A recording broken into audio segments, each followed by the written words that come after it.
여러분 옆 사람에게 한번 이렇게 인사할까요? 사랑하고 축복합니다. 사랑하고 축복합니다. 뒤에도 한번 인사하시죠. 사랑하고 축복합니다. 사랑하고 축복합니다. 감사합니다. 오늘 마스크 쓰신 분들이 많이 계시는데요. 코로나가 재차 유행한다고 합니다. 옛날 코로나보다 바이러스가 훨씬 더 강력하다고 그러니까 연세가 높으신 분들은 다 이렇게 마스크 좀 쓰시고 좀 안전하게 그렇게 보낼 수 있도록 해야 될 것 같습니다. 이번 코로나는 바로 그냥 폐렴이 바로 와요. 그러니까 사람에게 가장 무서운 건 폐렴이에요. 그러니까 마스크 잘 쓰시고 이 시기를 잘 보낼 수 있도록 그렇게 하면 좋을 듯합니다. 갈라디아의 교회 거짓 교사들이 바울이 전한 복음이 잘못되었다고 공격했습니다. 그들은 바울이 전한 그 복음을 반대하고 예수 그리스도를 믿는 것만으로는 사람이 결코 의로워질 수 없다고 그들은 주장했어요. 그래서 예수 그리스도를 믿는 그 믿음 위에 율법의 행위를 더해야 된다고 그들은 가르쳤습니다. 이에 대해 바울은 자신이 전하는 복음은 예수 그리스도의 계시였기 때문에 자신이 전한 복음은 참되다고 말했습니다. 바울은 자신이 전한 복음의 정당성을 증명하기 위해서 자신이 예루살렘으로 방문했던 그 일을 증거로 이야기합니다. 그러니까 일종의 요즘으로 말하면 지금 간증과도 같은 거예요. 1절을 여러분 다시 한번 보십시오. 1절입니다.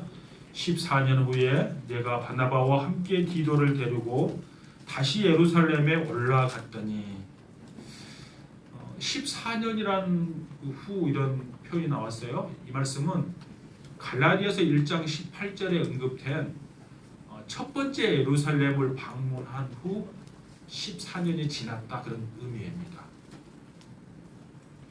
이때 바울은 그의 동역자 바나바와 함께 디도를 데리고 예루살렘으로 올라갔습니다.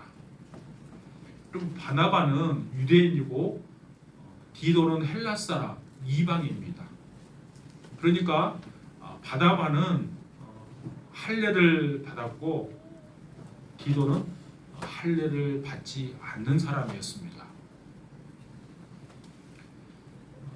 그런 디도를 데리고 유대인의 정서에 맞지 않는 그 디도를 데리고 예루살렘으로 올라가는 것은 결코 쉬운 일이 아닙니다. 그런데 바울이 디도를 데리고 예루살렘으로 간 이유가 있습니다. 그는 할례를 행하지 않는 디도와 같은 이방인도 예수 그리스도를 믿음으로 구원받는다는 사실을 더 실증적으로 변호하고 그들에게 나타내 주기를 원했어요. 그래서 디도를 데리고 간 것입니다. 여러분 3절을 보십시오. 3절 같이 읽을까요? 시작.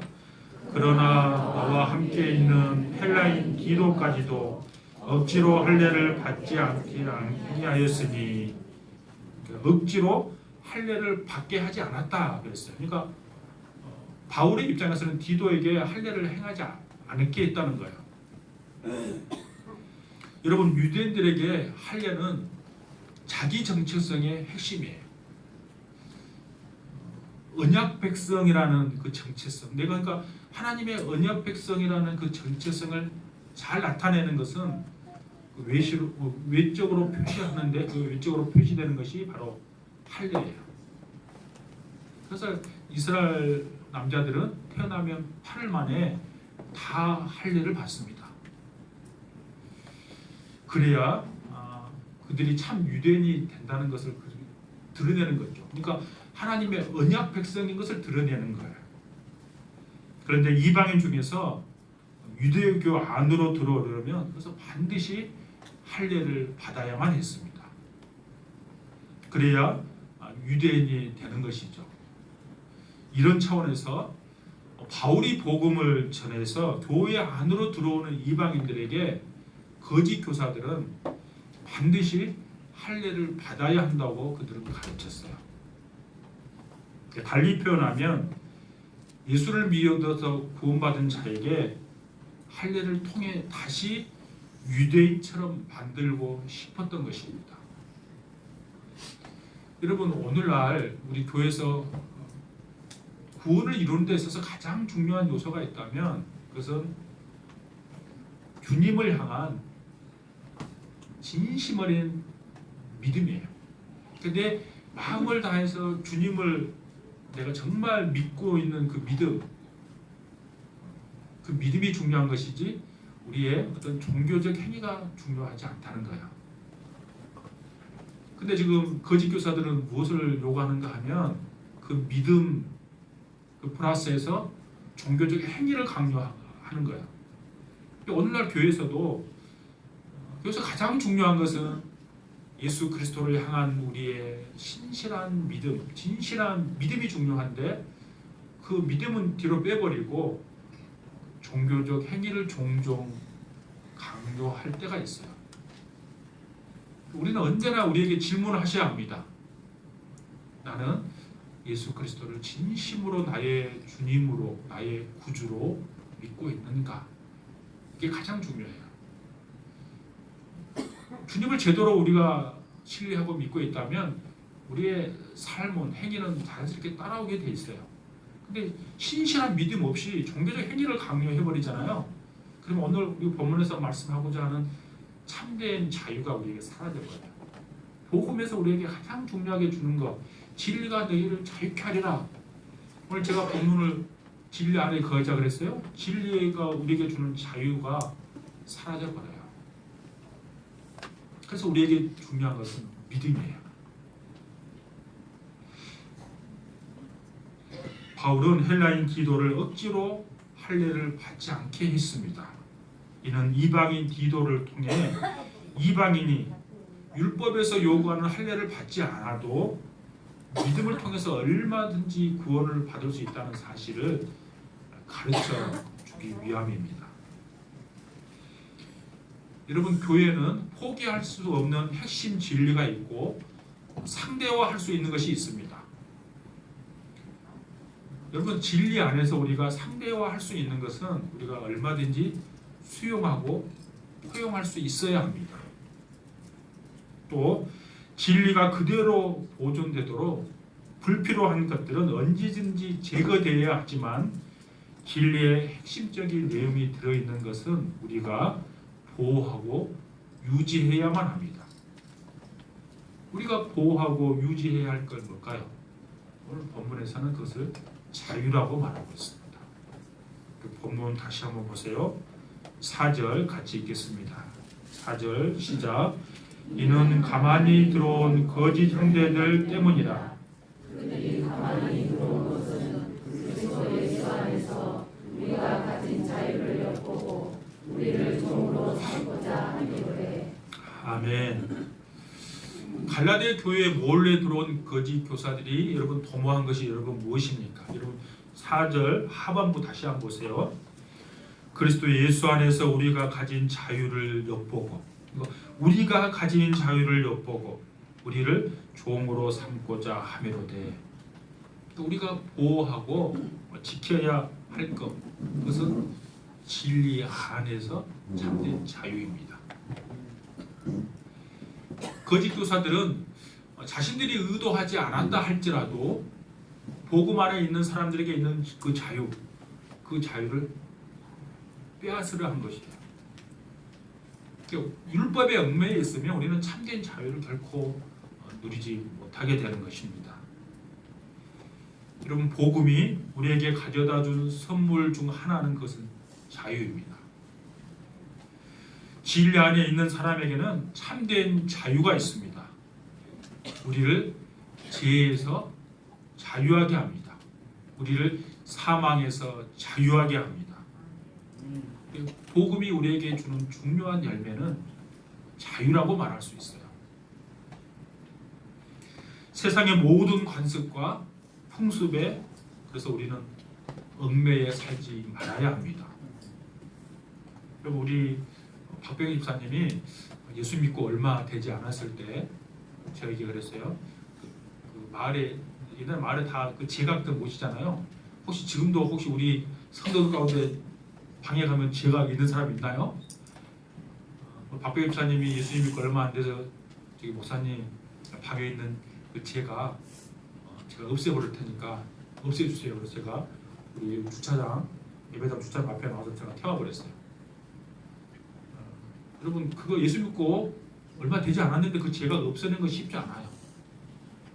예수 그리스도 안에서 참된 자유를 누리지 않으면 거기에 얽매여 있으면 결코 그거 무서워서 없애지 못해요. 근데 참된 자유함이 있으니까 그냥 그거 없앨 수 있는 거예요. 영적인 거니까 그냥 넘어갔을까요? 그거 없애고 나면 그냥 평안할까요? 저는 그걸 잘 알기 때문에 제가 신방을 갔어요. 그리고 예배드리고 기도하고 혹시 무슨 일이 없나 제가 물어봤어요. 아니나 다를까 제가 생각한 대로 그냥 넘어가지 않죠. 언제나 우리를 넘어뜨리려고 하는 악한 세력이 있기 때문에 뭐라고 말씀하신가 하면 목사님 얼마 안 있어서 제가 꿈을 꿨는데 검은 도복을 입고 여기 우리 옛날 그 선배들 입잖아요. 그 입고 큰 갓을 쓴 사람이 내 마루에서 큰 방으로 딱 넘어오려고 그런 걸 내가 큰 소리로 외쳤대요. 여기가 어딘데 함부로 들어오려고 하냐고. 예수의 이름으로 물러가라 그랬대요. 슥 지나가고 그대로부터는 한 번도 나타난 적이 없대요. 여러분 복음은 우리를 자유케 해요. 이미 우리가 자유함을 누리게 됐는데 악한 새는 우리는 거기에 얽매인 삶을 살도록 계속 우리를 그렇게 이끌어가요. 거기에 우리가 이기셔야 돼요. 거기서 벗어나서 주님이 주시는 참된 자유를 누릴 수 있기를 원합니다. 그리고 우리가 사는 세상의 질서를 생각해 볼 필요가 있습니다. 이 세상은 모든 사람을 자격과 조건과 행위와 공로를 가지고 구별하고 차별합니다. 그래서 사람들이 가지고 있는 외적인 조건들, 학벌이나 신분이나 재능이나 재물을 가지고 사람들을 평가합니다. 그리고 그 결과 사람들의 삶이 더욱더 수고로워지고 어려워지고 참된 자유를 잃어버리게 된 것입니다. 그런데 그런 세상 속으로 하나님께서 자신의 나라를 가지고 오셨어요. 그 나라의 특징은 은혜가 왕노릇하는 나라입니다. 조건과 자격이 지배하는 이 세상에 자격이나 조건이 아닌 예수의 공로로 값없이 복을 받는 특별한 은혜, 그 은혜가 우리에게 주어진 것입니다. 우리가 이 놀라운 하나님의 나라의 원리를 바르게 깨달으면 우리에게 참된 자유가 주어지는 것입니다. 사실 사람은 욕망의 종일 뿐만 아니라 세상에 화려하고 찬란한 것들의 종이고 자기 자신의 종입니다. 또한 다른 사람의 기대와 평판을 의식하면서 종처럼 살아갑니다. 그런데 하나님께서 복음으로 사람들에게 찾아오실 때 사람들은 비로소 종된 자기 자신에게서 벗어나게 됩니다. 다른 사람의 평판에 대해서 비로소 자유하게 됩니다. 여러분, 복음은 우리를 자유케 하는데 내가 자유함이 없다면 정말 내가 복음 안에 있는가, 진리 안에 있는가를 다시 생각하셔야 돼요. 근데 뭐 이사 가는데 뭐 결혼하는데 뭐 날짜 잡는데 거기에 얽매여 있을 필요가 전혀 없어요.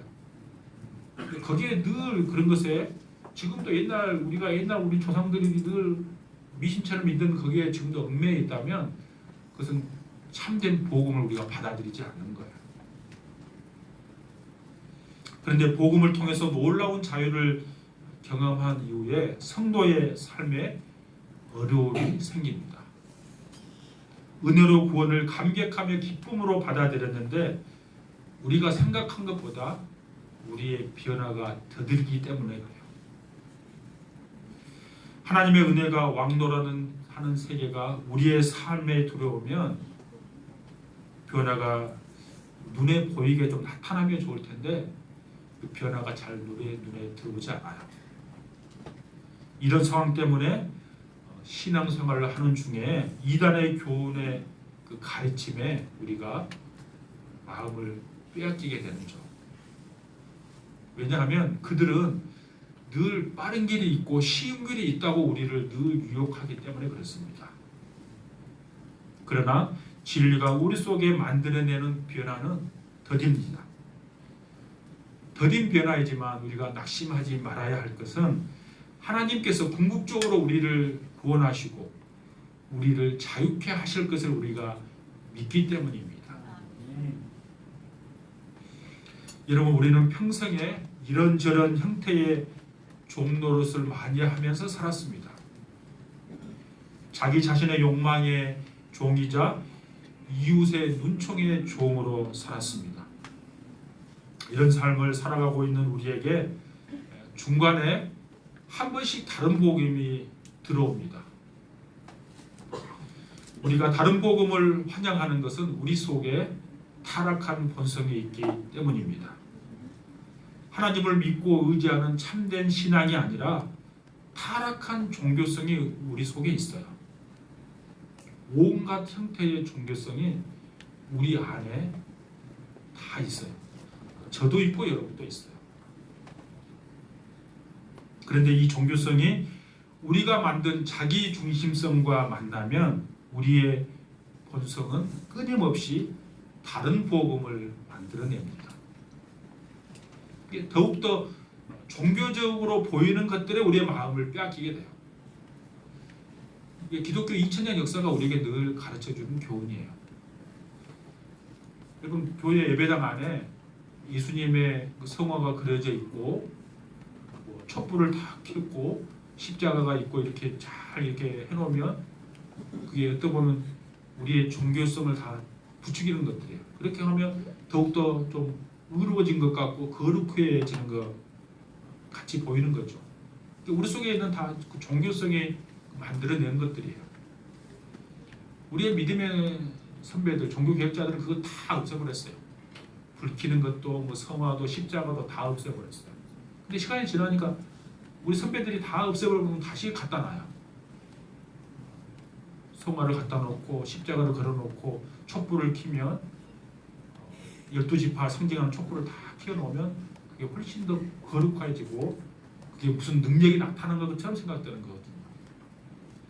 여러분, 성지순례 가면 여러분 그런 일 있어요. 저는 성지순례를 가보지 않았는데 그 예수님이 쓰셨던 가시관 있잖아요. 그 가시관을 팔아요.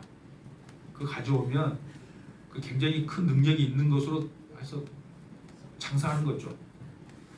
예수님이 살았던 유대 갈릴리 땅에서 만든 십자가, 그 십자가를 팔아요. 그 십자가는 특별한 십자가예요. 예수님이 살았던 그곳에 나온 그 나무로 만들었거든요.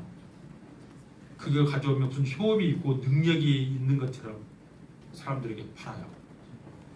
예수 믿는 사람 아무 생각 없이 그거 그냥 비싼 돈 주고 사옵니다. 여러분, 우리 속에 있는 타락한 종교성을 상술로 이용한 것입니다. 그 아무런 능력 없어요. 그 내가 그 십자가 붙들고 있다고 해서 이게 무슨 능력이 나타나는 것도 아니에요. 여러분, 능력은 하나님의 말씀이 내 속에 있을 때 나타나는 것이지 어떤 외적인 종교적인 뭐 붙들고 있다고 능력이 절대 나타나지 않아요. 그러니까 저와 여러분이 정신을 바짝 차리지 않냐하면 껍질에 불과한 자의 종이 되거나 세상의 욕망의 종으로 살아갑니다. 그런데 여러분, 하나님은 실패함 없는 그 열심을 가지고 우리의 내면을 바꾸시기를 원하세요. 그리고 실제로 그렇게 바꾸어 가세요. 세상의 욕망과 사람들의 종이 되는 그곳에서 하나님은 우리를 건져내십니다. 그리고 구약의 야곱을 보십시오. 야곱이 어떤 사람인지 우리는 너무나 잘 압니다. 야곱은 너무나 유명한 사람이니까. 그는 세상의 욕망의 종으로 살았습니다. 그의 이름이 말하는 것처럼 그의 형 에서의 발 뒤꿈치를 잡고 나온 자였어요. 뒤꿈치를 잡는 자 그 말은 속이는 자 그런 뜻이에요. 자신의 욕망을 위해서 야곱은 자신의 형 에서를 속였어요. 배고픈 형을 이용해서 그 장자권을 팥죽 한 그릇에 속이고 사버렸어요. 자신의 욕망 때문에 눈이 잘 보이지 않는 그 아버지 이삭을 속이고 축복권이 장자에게 가야 되는 그 축복권을 자신이 가로채고 말았습니다. 끊임없는 그 욕망 때문에 그는 속이는 자가 된 거야. 그러면 어떤 일들은 우리가 야곱을 본받아야 한다고 말합니다.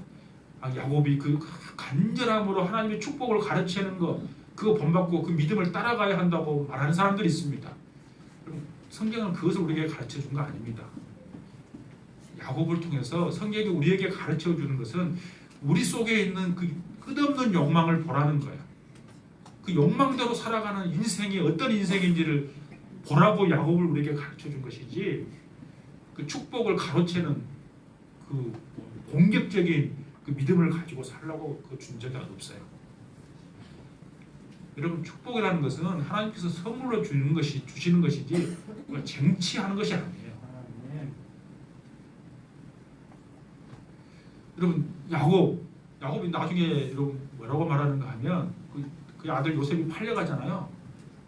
애굽으로 팔려가서 나중에 바로 왕과 맞닥뜨렸을 때 야곱이 이렇게 자기의 인생을 이렇게 고백해요.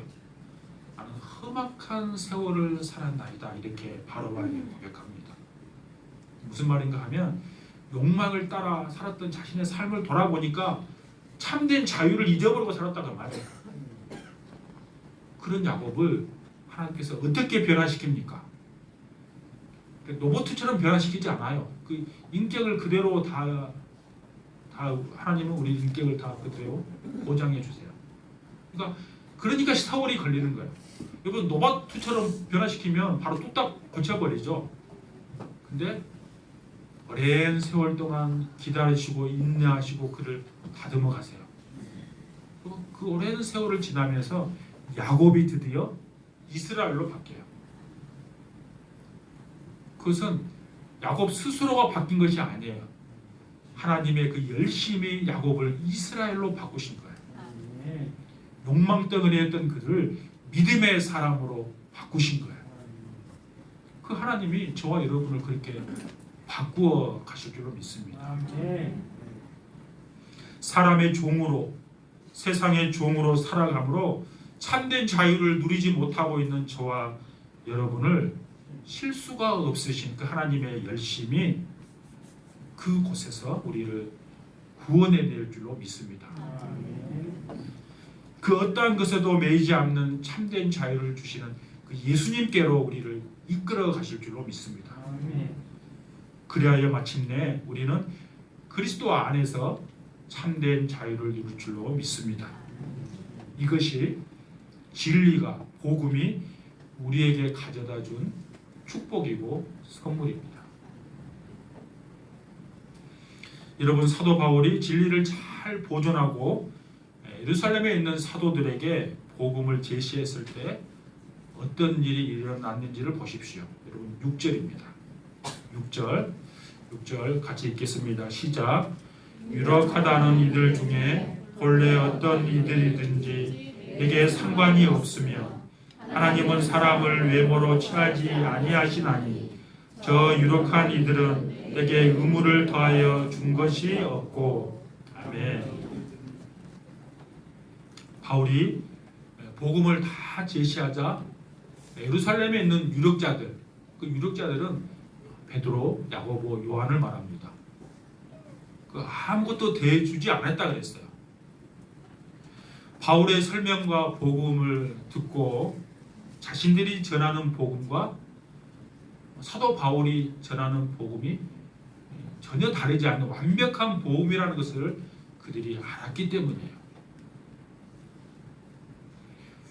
부족하거나 보충하여 더하려고 하지 않았어요. 왜 그런가 하면 사도 바울이 전한 복음, 사도 바울은 예수님의 12제자 가운데 있지 않았지만 예수님께서 계시해 준 그 복음이 자신들이 전할 복음하고 전혀 다르지 않다는 사실을 예루살렘에 있는 유력한 사도들이 알았기 때문에 그래요.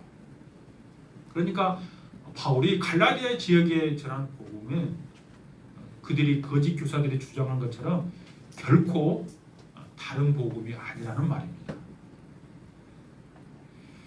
여기서 사도 바울은 하나님의 성품을 우리에게 또 하나 소개하고 있습니다. 사람은 외모로 사람을 판단하죠. 근데 하나님은 외모로 우리를 취하지 않는다는 거예요. 사람은 생김새가 어떠한지, 어떤 옷을 입었는지, 그의 지위가 어떠한지, 그가 어떤 차를 타는지, 어떤 집에서 사는지 사람들은 그 외모를 보고 판단하기를 좋아합니다. 그런데 주님은 우리의 내면적인 본질이 무엇인지를 살피십니다. 하나님은 우리의 신앙생활에 기대하는 것은 믿음이 있는 행함입니다. 이거 한번 따라 할까요? 믿음이 있는 행함. 믿음이 있는 행함. 믿음은 우리 속에 참된 행함을 만드는 유일한 길입니다. 그러니까 참된 믿음이 없이 참된 행함은 불가능한 것입니다. 그러니까 믿음과 행함을 따로 떼어놓을 수 없어요. 그럼 우리가 야고보서를 다 우리가 봤잖아요. 야고보서에 볼 때 제가 첫 시간을 할 때 여러분에게 전했던 거 여러분 기억하십니까? 혹시 제가 뭐라고 말씀드렸는가 하면 야고보서는 행함을 강조하는 성경책이 아니라 참된 믿음을 강조하는 성경책이라 그랬어요. 참된 믿음이 있으면 그것이 행함으로 드러나는 것을 강조하기 위해서 참된 믿음을 강조하기 위해서 야고보서가 그 글을 기록했지 행함을 강조하는 책이 아니라 그랬어요. 그러니까 행함과 믿음은 따로 떼어낼 수 없어요. 하나님은 외모를 따라 사람을 취하지 아니하시고 내면의 본성과 진실하심을 원하십니다. 할례를 받았는지 여부를 확인하는 것처럼 외적인 표시를 우리에게 원하지 않으세요. 우리 속에 정말 변화가 있는지, 우리 속에 자원함이 있는지, 하나님과 이웃을 진실로 사랑하는 그 마음이 있는지, 우리의 본성과 행위가 일치되고 있는지를 늘 주님은 주목해서 보세요. 주님은 우리의 행위가 내면을 담아내는 도구가 되기를 원하세요. 그러니까 우리의 내면의 변화 없이 그냥 그 바리새인은 늘 사람들에게 보이기를 좋아하잖아요. 그 바리새인처럼 그냥 우리의 행동으로 보여지는 것에 초점을 맞추는 것을 하나님은 극도로 싫어하세요. 언제나 그래서 우리는 내 내면이 정말 주님을 향한 그 사랑이 있는지, 주님을 향한 그 믿음이 진실한 믿음이 있는지를 늘 살피셔야 돼요. 그거 안 하면 우리는 종교적 행위를 하기 때문에 그것 때문에 우리는 자유함을 잊어버려요. 늘 사람을 의식하고 사는데 얼마나 여러분 자유함이 있겠어요. 여러분 사도 바울이 오늘 바라는 것 무엇입니까? 복음의 진리가 항상 그들 가운데 있기를 원했습니다. 하나님이 예수 그리스도를 통해서 주신 그 자유를 그들이 지키기를 원했습니다. 그들이 다른 복음에 넘어가지 않기를, 그러니까 거짓에 빠져들지 않기를 사도 바울은 원했습니다. 사도 바울이 갈라디아 교회에 바랬던 그거 오늘날 동일하게도 우리에게 적용되는 거예요. 저와 여러분이 진리 안에 거하고 우리에게 주신 참된 자유를 지키며 살아가기를 주님은 원하세요. 그러기 위해서는 우리가 기억해야 할 것이 있습니다. 진리가 항상 우리 가운데 있게 하려면 우리는 같아야 할 것과 다를 수 있는 것을 잘 구별하셔야 합니다. 우리는 진리를 지키되 진리 안에서 다룰 수 있는 것에 대해서 관용을 베풀 수 있어야 합니다. 그러니까 본질적인 것과 비본질적인 것, 중요한 것과 부차적인 것을 잘 구분해서 진리가 항상 우리 가운데 있게 하는 그런 중요한 원리가 우리 가운데 적용되도록 늘 신경을 쓰셔야 합니다. 그래 않으면 우리는 본질적인 것을 붙잡아야 되는데 늘 비본질적인 거 가지고 붙잡고 우리가 싸워요. 우리 모두는 각자 자신이 생각하는 바람직한 그리스도인의 모습이 있습니다. 주님을 믿는 사람이라면 이렇게 해야 한다고 생각하는 그 모습들이 있어요. 근데 내가 생각하는 그런 모습이 다른 사람에게 비춰주지 않을 때 우리는 판단하고 그 내 모습대로 그 사람이 따라오기를 우리는 바라요. 여러분, 그런데 곰곰이 한번 생각해 보십시오. 그것이 같아야 할 것인지 아니면 달라도 되는 것인지, 그것이 진리에 비추어 볼 때 마땅한 것인지 그렇지 않는 것인지, 만약 아니라면 우리는 진리를 지키기 위해서 그걸 용납할 수 있어야 합니다. 가정에서도 마찬가지고 교회 공동체 내에서도 마찬가지입니다. 진리가 아닌 것에 대해서는 우리는 넉넉한 마음을 품어야 돼요. 다 수용할 수 있는 마음을 가져야, 그래야 내 자신도 자유함을 얻고 나와 교제하는 사람도 자유함을 느끼게 되는 것입니다.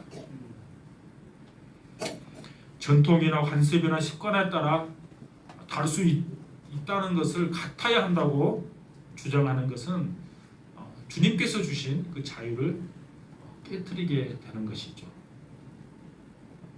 또 주님 안에서 하나됨을 우리가 깨트리게 되는 것입니다. 그러니 진리가 항상 우리 가운데 있도록 서로에 대해서 용납하고 서로에 대해서 다름에 대해서 너그러운 마음을 품고 나아갈 수 있기를 원합니다. 우리 백족교회가 진리 안에서 참된 자유를 누리며 나아가는 우리 모두가 될 수 있기를 주님의 이름으로 축복합니다.